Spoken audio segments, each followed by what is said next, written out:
In this video, I'm going to show you how to build a $10,000 website using Claude Code. The site you're seeing was built with Claude Code, and it's live right now. It's also the site that's actually part of how I made close to $20,000 this year running my own business. Quick thing first, most people building a website reach for something like Wix. Pick a template, fill in the blanks, and end up looking like every other site on that template.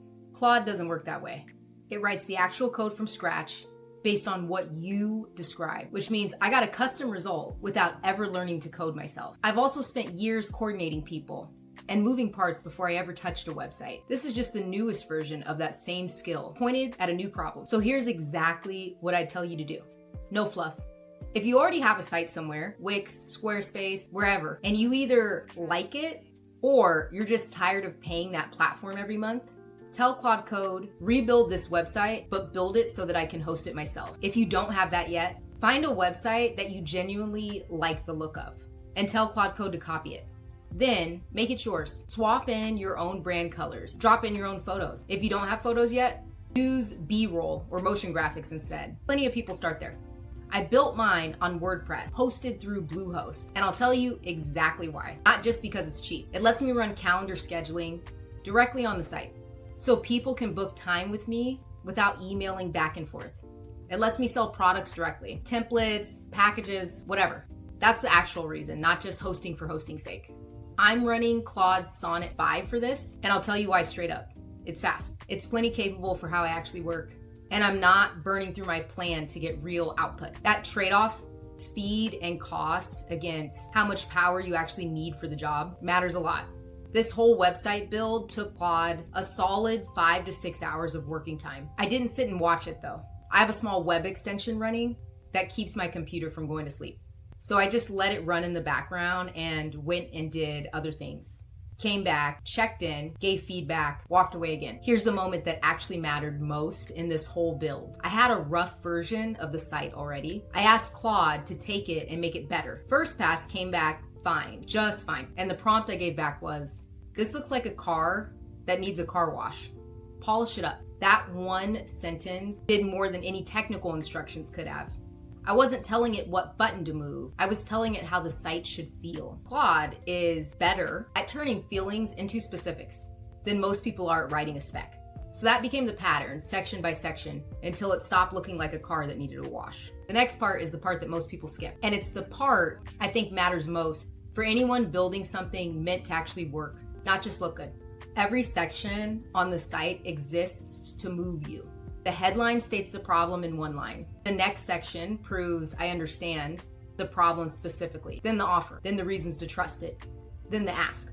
So nothing on this page is decoration. If a section doesn't earn the click down to the next one, it gets cut or rewritten. And underneath that, this site is actually running on more APIs than people realize. WooCommerce handles my products.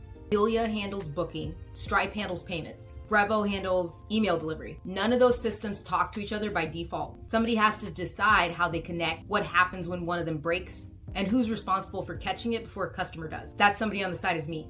And I'm not managing just one of these at a time. All 4 are live and running simultaneously every single day, alongside everything else in this business. Each one is basically its own outside vendor with its own rules and its own ways of breaking. Coordinating across all of them so they act like one connected system. End to end is the actual job. That's not a design instinct I was born with. That's a decision I made about every piece of this site, in order, on purpose. Here's the honest part. I have something checking whether this site is actually healthy every single morning.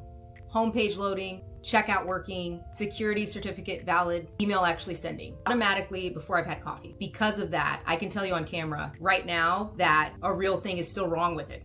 One of my checkout labels says VAT or VAT instead of tax, which makes no sense for a Washington business. It's a leftover from a template and it's sitting on my fix list.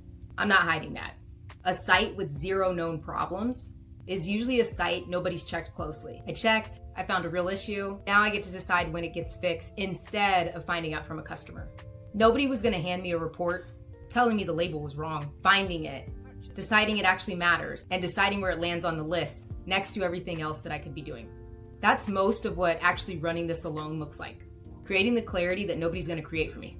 While I'm building all of this with AI, one thing I'm careful about This site handles real customer information, names, emails, payment details. I watch what I put in front of my AI tool and what stays out of it entirely. If you're building something that touches people's data, that's not optional, that's the job. I made close to $20,000 this year running my business alone. I won't tell you that this website is the reason for all of it. That's a stretch. What I'll tell you honestly is that this site is part of the machine. It's where people book time and actually pay. If it goes down, that part of the business goes down with it. Find a site you like, tell Claude Code to copy it, then make it yours. Your colors, your photos, your own words. Let it run while you do something else. Come back, tell it what feels off and what button to move or not move. That's the whole method. This site is live right now, problems and all. I'm not waiting until it's perfect. You shouldn't either, because it'll never be. It's just gonna keep getting better. I'm Samantha. I learn things, I share them here. If this has helped you see what's possible without a dev team, share it with someone who's still paying for a freelancer to build something that you could build yourself. See you in the next one.